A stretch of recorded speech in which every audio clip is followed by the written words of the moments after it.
down payment is $130,000. So that's how to buy a condo again.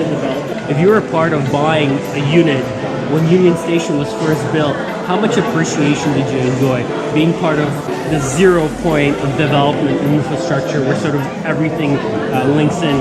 And this site is no exception. $606,000 for a 2-bedroom unit. You find that as long as the middle class is thriving, and I would say in Canada the middle class is thriving, that's going to protect our market. We're seeing a big shift and a big transition when it comes to commercial property. There's 20 more buildings to be rolled out. Is it a good investment? I think so. If you have any questions, reach out to my friend here, David. It's not about making money. It's about creating freedom through real estate. Hey. This morning we are on our way to grab some checks because we have gotten into TC5, the Transit City 5 development.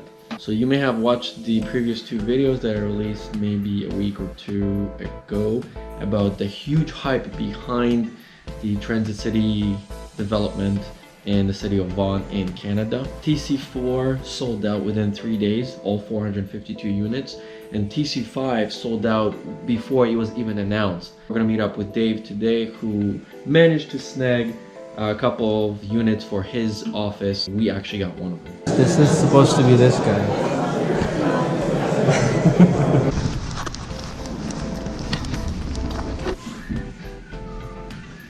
This is our deposit on the condo at TC5. Base price $549,900, and for every floor you go up, you pay $1,000. 2 years ago in 2017, I purchased a unit, 2-bedroom plus den, for $467,000. That, my friend, is how to buy a condo.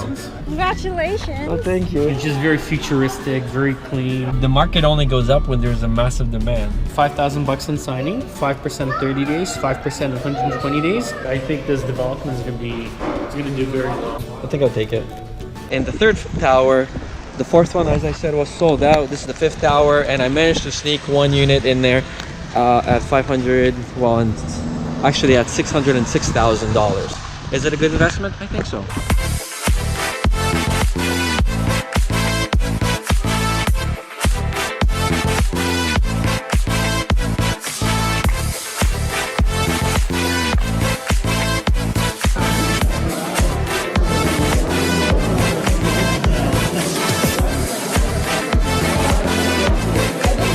So what are the 3 ways that you could possibly purchase a pre-construction property? And you're buying the property for yourself. You know, the builder still requires 20% down or whatever the case is for them to secure the construction loan for them to build. So you would give them the deposit. For final closing, you would get that money back through your financial institution if you're only doing it with 5 or 10% down, right? Of course, you'd have to pay a CMHC fee then. If you're purchasing with less than down that's required by the builder, at the time of actually closing, you get a difference between what the deposit amount was and how much money you want to put down. And what if you have already an existing property and you want to buy something and invest? Well, again, it depends on your credit strength. Like, for example, if you're a dentist or a doctor or an engineer, right, where you have a business that has high value cash, it's much easier to get financing in those situations. So it really depends on your personal credit and how much you can sort of carry. But as far as getting into the actual condominium and with the developer, up front you must have 20% down. Is that true? It varies on the site. Sometimes as an incentive, the developer will say, you know what, do it with 10%, do it with 5%. But it's also the relationship that the developer has with their credit institution because they require a percentage of units sold in order to secure construction financing for the actual project. Any idea when the next set of towers are going to be announced? Great question. I would say probably late 2019, early 2020.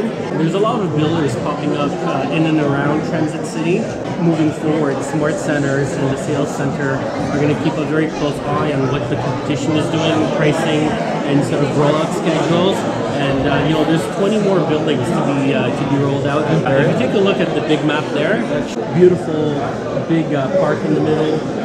And of course, smart centers, this is their first sort of endeavor into the residential world. So what's your prediction for the site?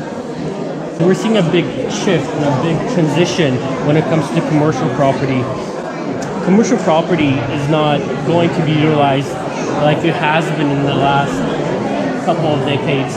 There's a lot of pressure on commercial property. You don't see as many people actually making purchasing decisions on the mall level like you used to in the past. And people will go into the mall, they're going to shop around for products, go home and buy the same product for much cheaper on Amazon. Yeah. So it's an interesting cycle seeing a development like this where they have retail on the main floor, office on the 4th through 8th floor, and then residential. It is just a really exciting way of building subdivisions moving forward. It creates mini neighborhoods within larger neighborhoods.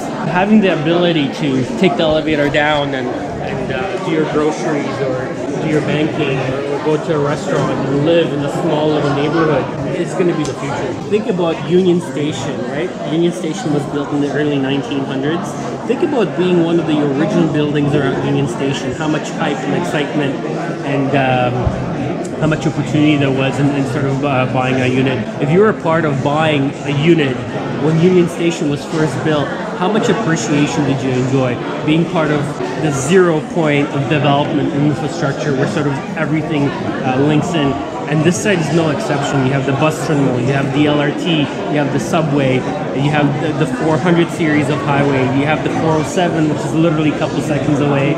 It's kind of exciting to see everything sort of come together here. Thank you, David. So do you think most of these people here are investors or they're home buyers? But I think given the fact that so many people have made so much money in real estate in the last 15 years in Canada, I wouldn't be surprised if a large... Where's the market heading? Are we going to see the peaks that we saw at Vancouver? What happened in Vancouver was government intervention by implementing the non-resident tax. That really tinkered with the marketplace. Whenever the government interferes with the market mechanics, things just never go the way they anticipate. 9 months of prices dropping in Vancouver, but we're seeing the market really rebound in a big way in Vancouver, and prices are heading the other direction. Well, that's what they did in Toronto as well. Yeah, but Toronto didn't feel it as much. They say it's less than 5% of the buyers are non-residents in Toronto. In Vancouver, those statistics are way higher just because of their proximity to Asia, right? So what's that similar unit in Vancouver right now? It is much higher on average. 1-bedroom units for 1.2 million.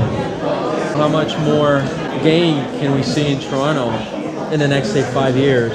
Well, I think it's all about the immigration policy that we have currently. And the point system when it comes to our immigration policy, we let in engineers, dentists, and professionals and upper middle class people, and that really drives their market up in a big way. As long as the middle class is thriving, and I would say in Canada the middle class is thriving, that's going to protect our market where things are going.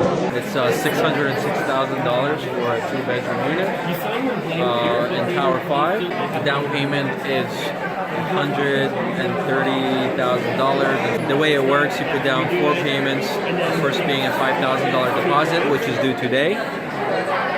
And then you have the difference that you pay from that $5,000. So it's time for us to review the paperwork and sign. But it's legally level 24 because there isn't 13 before 14 Right. 24. Yeah, so you're missing the 4. Okay. So that's why it's legal.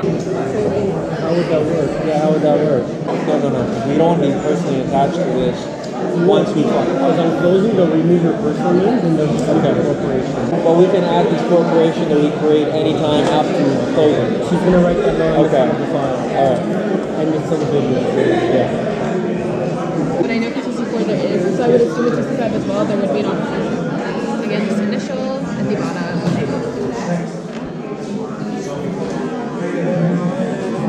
The change in the deposit structure right there. Second paragraph is the free assignment that you get. And then the last little blurb is about the developmental charges and the cap and all of that. Acknowledgement of the documents that you're going to receive when you get your executed agreement. So it'll have the disclosure materials, which consist of just these things. So like proposed bylaws. That would be the outside occupancy date. So yeah. Now that we've signed the documents, it's time to take out our checkbook and write 4 checks. 1 deposit for the balance of the 5%, and then we have 1 90 days from today's date, we have 1 270 days from today's date, and we have 1 450 days from today's date. So now we're giving them a draft for $5,000, which is the first balance of the 5%. Beforehand, or else it's Or they purchase. That's fine. You're being picky now. We're just waiting for the gentleman in the back office to go through the paperwork once again, just to verify that the signatures are correct.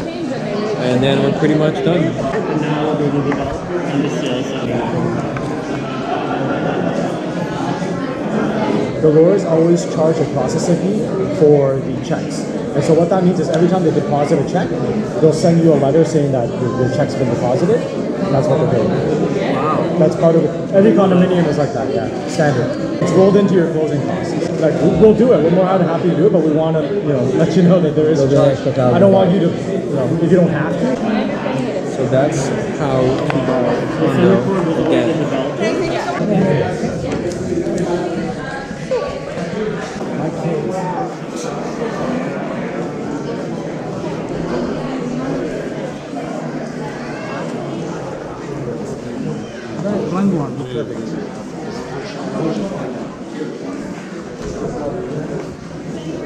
So let's take one car. This is where the realtors park, I think. Porsche, Benz, Lexus, Benz, Porsche, Benz, BMW. Oh, you want to go to the subway? Especially compared to others, it's clean. Very modern, no? Spacious. So it is nice compared to others. You should see the This ones is in New York. the new subway.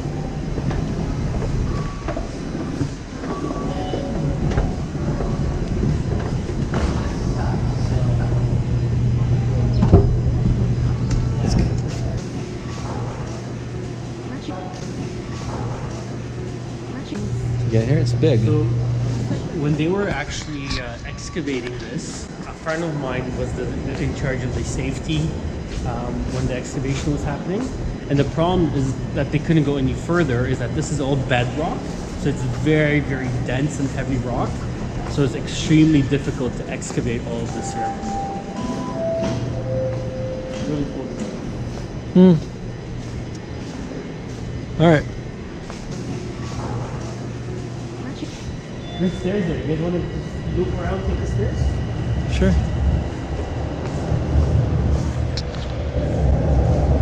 Spacious though. Look for the trailer. It is nice and clean.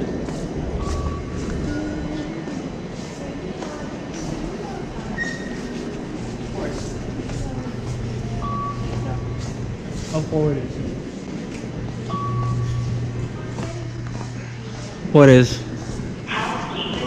Corporations and